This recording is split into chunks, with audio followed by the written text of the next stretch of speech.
Akibat perjanjian Renville yang kurang menguntungkan bagi rakyat Indonesia, akhirnya Kabinet Amir Syarifuddin itu menampak masih tidak percaya. Sehingga pada 1948, dia itu ngebentuk FDR. FDR itu Front Demokrasi Rakyat. FDR itu terdiri dari anggota KPI, anggota Partai Buruh Indonesia, dan lain-lain. Gerakannya itu kayak memperkuat struktur organisasi PKI, terus melakukan agitasi politik. Aksinya itu yang lain tuh kayak menarik pasukan komunis, habis itu memindahkan pasukan komunis ke daerah yang lebih strategis. Setelah itu membentuk tentara rakyat. Pemerintah itu nanggepin dong karena banyak yang udah dibunuh itu kan sama mereka. Jadi pemerintah itu nanya sama rakyat mau milih mereka atau memilih musuh. Untuk mengatasi pemberontakan di PKI di Madiun, pemerintah itu mengangkat Kolonel Sungkono sebagai gubernur militer Jawa Timur. Puncaknya agitasi politik tuh ada di Madiun. Berdirinya negara Republik Soviet Indonesia oleh tokoh PKI Musso pada tanggal 18 September 1948. Mereka di Madiun itu untuk meruntuhkan negara Republik Indonesia dan digantikan dengan pemerintah PKI yang berideologi komunis. Setelah mengumumkan berdirinya negara Republik Soviet Indonesia, Musso itu mengangkat Joko Suyono sebagai gubernur militer Madiun. Dengan menggunakan kekuatan dan brigade cadangan umum divisi 3 Siliwangi dan brigade Surahmat dari Jawa Timur serta kesatuan TNI, akhirnya Musso dapat dikalahkan. Musso itu berhasil tembak mati dan Amir Syarifuddin beserta kawan-kawan PKI-nya itu ditangkap dan dihukum mati oleh pemerintah. Setelah berhasil menguasai daerah Kresidenan Madiun, pihak komunis juga menguasai seluruh daerah Kresidenan Pati, serta menangkap dan membunuh secara kejam pejabat pemerintah rakyat. Nah, salah satu korbannya itu adalah Gubernur Jawa Timur. Dia itu dibunuh di tengah hutan di Jati, Ngawi. Selanjutnya itu untuk mengacaukan Surakarta, PKI itu memprovokasikan terjadinya pertentangan antara divisi Siliwangi sama pasukan TNI di daerah Surakarta. Habis itu, pemerintah itu merasa prihatin dong, sehingga mengangkat Kolonel Gatot Subroto menjadi gubernur militer daerah Surakarta. Nah, kekuatan FDR itu semakin bertambah ketika bulan Agustus itu ada Musso itu datang ke Indo. Musso itu sebelumnya itu tokoh partai komunis yang memberontak pada tahun 1926, tapi pemberontakannya itu gagal. Habis itu ternyata dia itu kabur ke Uni Soviet dong.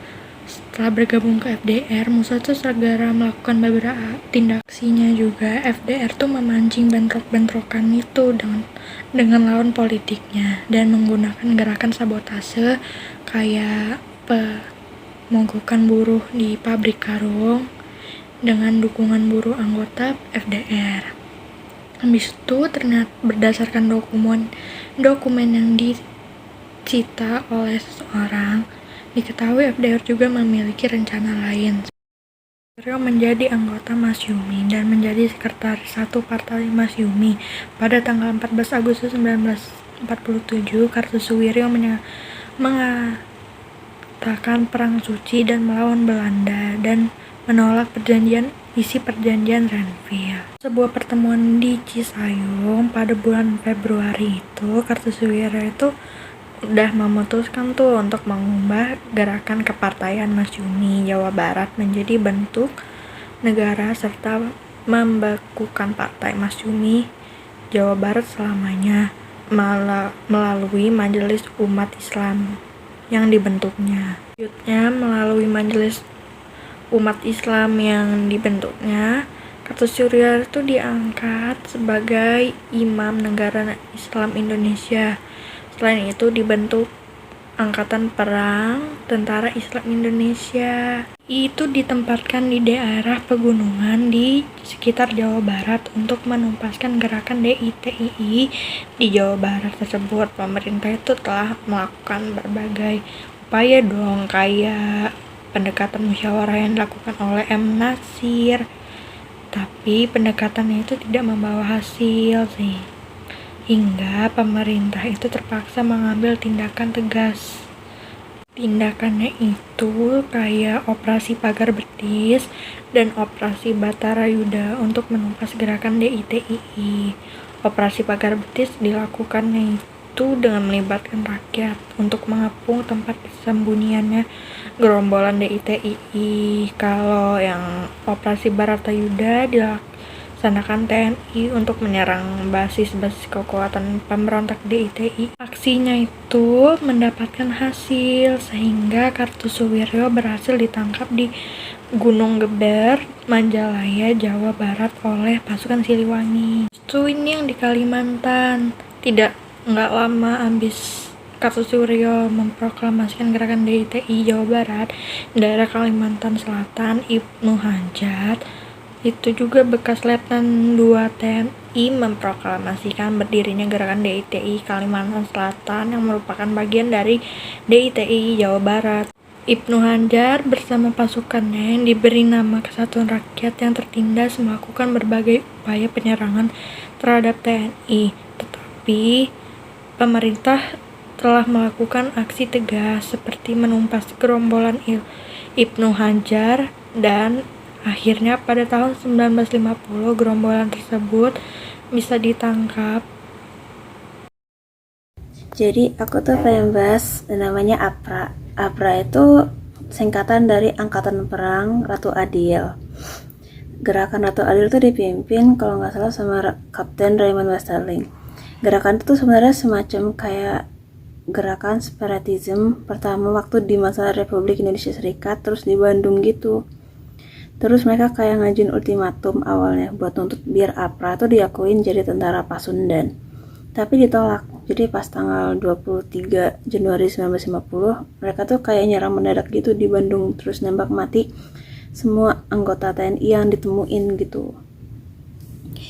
Terus penyerangan itu kalau nggak salah ada 79 APRIS sama penduduk sipil yang tewas. APRIS tuh kalau nggak salah satu angkatan perang Republik Indonesia Serikat. Nah karena itu jadi kayak pemerintah ngirim bantuan ke Bandung, terus Presiden Muhammad Hatta itu bikin perundingan, terus kayak hasilnya itu APRA tuh berhasil dipaksa mundur buat keluar kota. Terus si Westerling ini nih sebenarnya kayak berhasil kabur ke Singapura pakai pesawatnya Belanda pas tanggal 22 Februari 1950.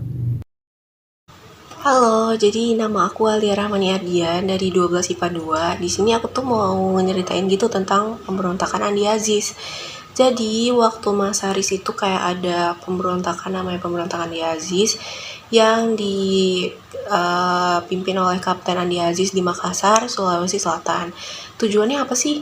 Tujuannya itu buat nolak masuknya pasukan APRIS dari Kesatuan TNI ke Sulawesi Selatan. Tapi nih, sebelum di APRIS, Andi Aziz ini rupanya pernah diperwira di KNIL dengan pangkat Letnan 2 yang tugasnya itu kayak jadi ajudan Wali Negara Indonesia Timur. Terus tanggal 30 Maret 1950 si Andi Aziz ini sama satu kompi itu bekas pasukan KNIL itu diterima nih jadi anggota APRIS. Terus dia diangkat jadi komandan kompi, pangkatnya kapten. Nah, pas di Makassar, ternyata tuh kayak ada demonstrasi gitu oleh rakyat yang anti negara federal. Jadi mereka tuh ngedesak buat NIT secepat-cepatnya buat gabung sama RI. Tapi ternyata ada juga kayak golongan yang dukung negara federal itu. Jadi kayak nyebabin ketegangan di kota Makassar gitu. Nah, pas tanggal 5 April 1950 kayak ada kabar nih. Katanya pemerintah RI itu ngirimin 900 pasukan APRIS ke Makassar buat jaga keamanan di bawah pimpinannya Mayor H.V. Worang. Nah, TNI atau APRIS ini tuh dia datangnya pakai 2 kapal, tapi berlabuhnya di luar pelabuhan Makassar. Karena kedatangan APRIS ini ngebuat pasukan bekas KNIL ini ngerasa takut nih. Abis itu akhirnya mereka gabung sama pasukannya Andi Aziz, pasukan pemberontak. Abis itu mereka nyerang markas TNI di Makassar, tapi ternyata APRIS itu kalah karena anggotanya itu kayak kurang gitu, jadi kalah saing gitu. Akhirnya pasukan pemberontak itu berhasil ngerebut kota Makassar. Terus karena pemberontakannya udah makin kacau, akhirnya pemerintah itu ngeluarin ultimatum buat ngatasin Andi Aziz ini, pemberontakannya Andi Aziz. Isi ultimatumnya tuh bahwa dalam 4 kali 24 jam si Andi Aziz ini harus datang ke Jakarta buat mempertanggungjawabkan semua kekacauan itulah. Terus juga dia disuruh buat nyuruh mundur semua pasukannya gitu sama nyerahin senjata.